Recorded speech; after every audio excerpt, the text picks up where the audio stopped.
So hey everyone, welcome to one more section in this course.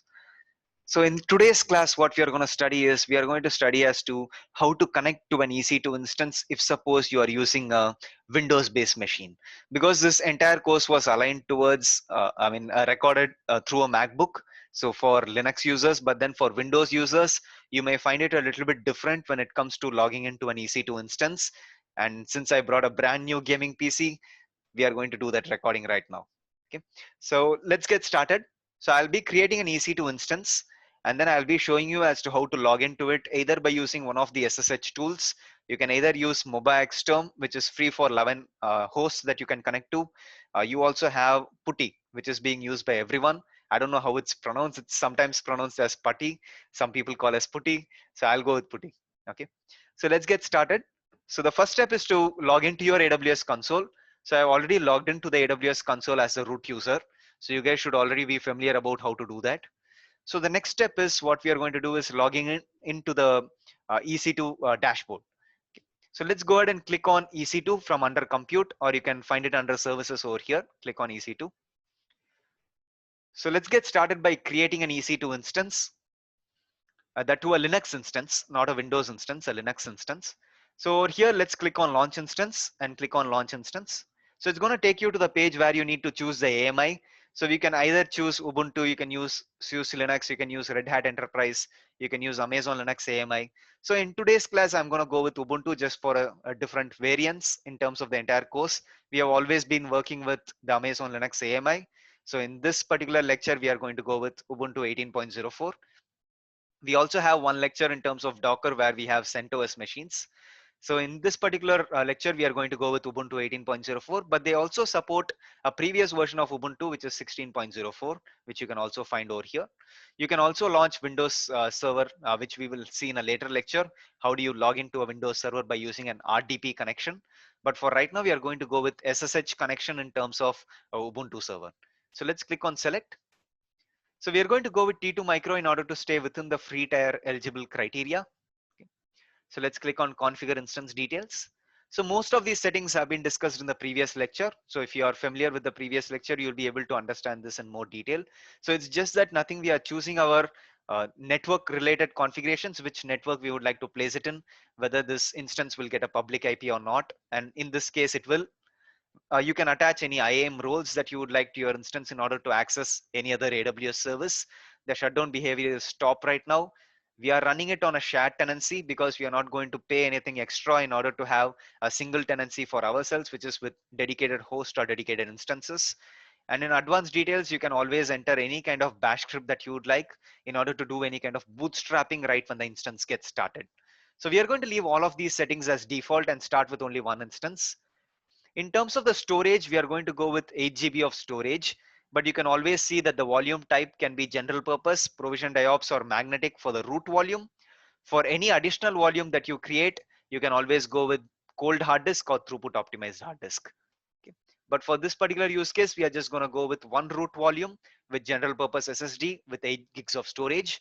If you are under the free tier, you can always get up to 30 GB of EBS storage or magnetic storage. And again, we are not going to use encryption for this volume because this is a pretty simple lab. The delete on termination flag denotes as to whenever your instance is deleted, would you also like your volume to be deleted? Okay. So let's go to add tags. I'm just going to add a new tag, call this as Ubuntu server.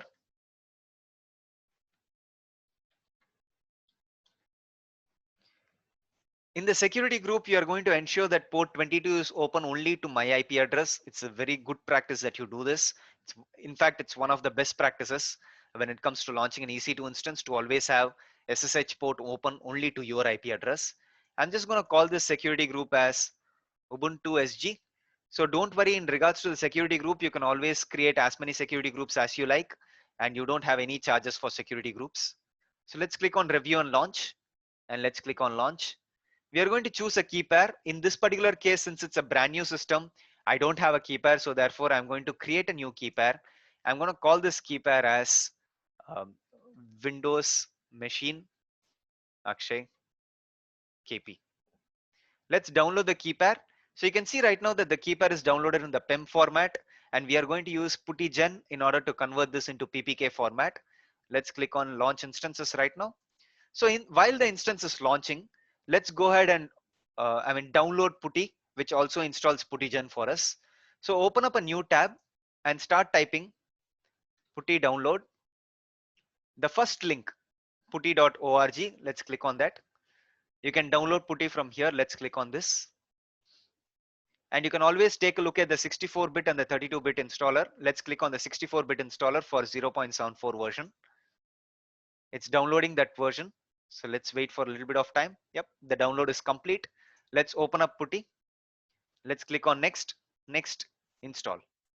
So it's going to ask for a confirmation if you're on Windows. Let's click on yes.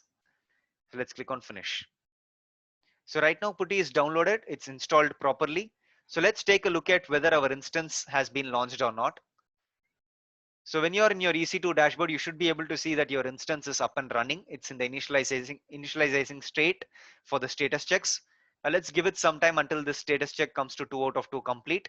In the meantime, let's open up our PuttyGen and convert the PEM format to the PPK format that you can use with Windows based machines. So if you're on a Linux based machine, it's very easy for you to just do a chmod 400 on this key pair and automatically use your terminal in order to execute the SSH command in order to log into the Ubuntu server or the Ubuntu machine that we had provisioned. But since we are using a Windows based machine, it's a little bit complicated in the sense that you need to do 2 or 3 steps in order to log into the instance. So the first step would be to launch PuttyGen. So let's click on the Windows button and let's type PuttyGen. We do have the app open. So once PuttyGen is open, let's click on load. Let's go to downloads folder. You will not be able to see that file over here until you choose all files. Now you should be able to see that file over here, the PEM file that you downloaded. Click on open. It should say successfully imported. Once it says successfully imported, click on OK. So right now, one thing to always note in your mind is that it's asymmetric encryption. So that means you have a public key as well as a private key. The public key is always associated with your instance within the ~.ssh/authorize keys directory. That's the file. Sorry, that's a file name. But then your private key is something that you have to provide. So therefore, in this PuttyGen, dashboard, what you have to do is you have to save the private key, not the public key. That's very important to remember. So always save the private key. Click on save private key. And it's going to ask whether you need to have a password to encrypt it and all that. I'm not going to have a password, so I'm just going to click on yes. So we are going to type the same name. I'm just going to call it as Windows machine Akshay KP dot. I'm just going to type PPK and click on save.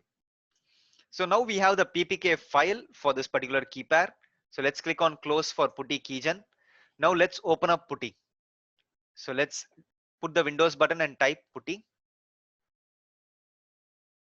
And this is how Putty looks like. It's not a really nice UI, but then MobiXterm has a really good UI. But this is Putty and we are going to use SSH over port 22.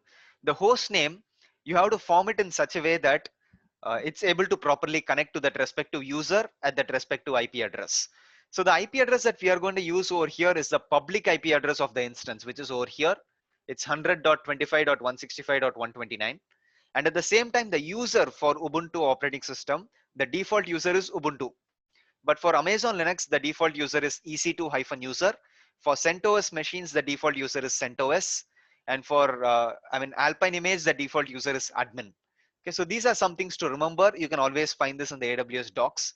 But for right now, the host name should be termed in such a way that it should be Ubuntu at the public IP address, which is 100.25.165.129.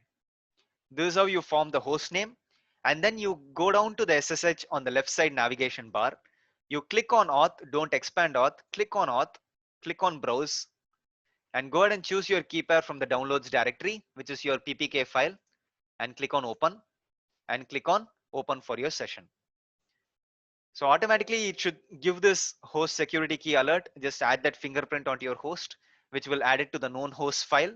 And you should be able to log into the Ubuntu machine. So I have just magnified it.